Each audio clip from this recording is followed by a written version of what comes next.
When companies have a clear plan, communicate that plan to the team, and row in the same direction while offering all team members opportunities to use their voices along the way, they create a high-performing culture. But what happens when all that effort and all of those hours have you or your team feeling burned out? Here are 6 ways to avoid getting burned out, whether you're a business owner, leader, or team member. Number 1, refocus on your biggest priorities.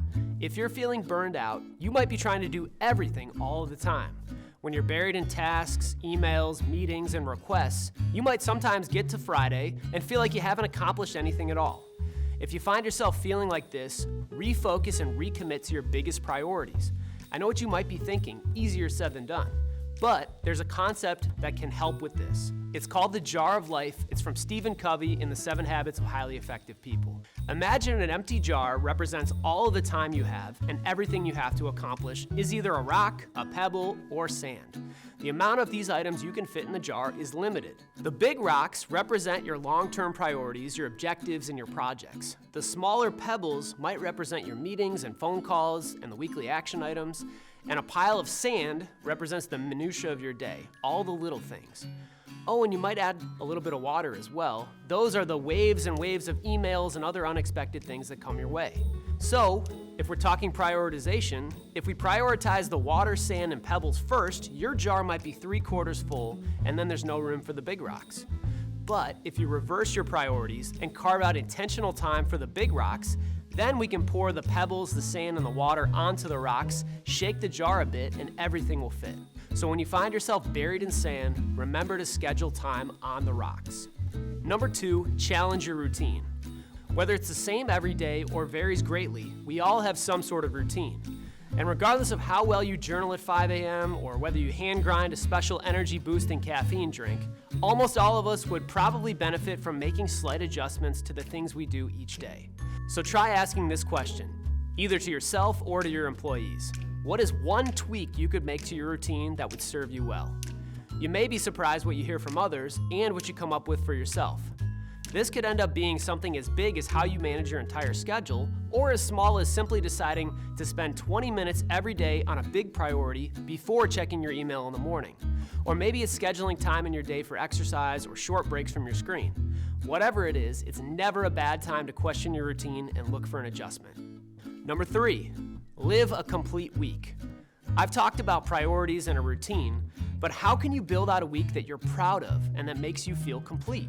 With so many people and things competing for your attention, it's helpful to look at the week ahead and ask yourself, what would make my upcoming week feel complete?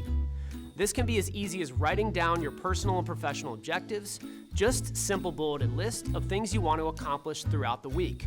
For example, I want to do 3 workouts, have 10 client conversations, 4 meetings, have 3 times where I pack my lunch rather than eat out, and so on. And when you have your list drafted, you can then fit hours or activities into your daily boxes. I recommend choosing no more than 1 to 2 objectives each morning in terms of big priorities, and then 1 to 2 each afternoon. Remember, you'll take care of the minutia in the gaps between the larger priorities. If you plan out a complete week, you'll have a better chance of feeling that sense of completion when it's all over. And if you've written it down, you can even measure how it went and make adjustments for the following week. Number 4, find something to delegate or automate. If you're a business owner, you're likely doing a lot of things yourself. If you're a manager, employee, or even an intern, you're probably busy too.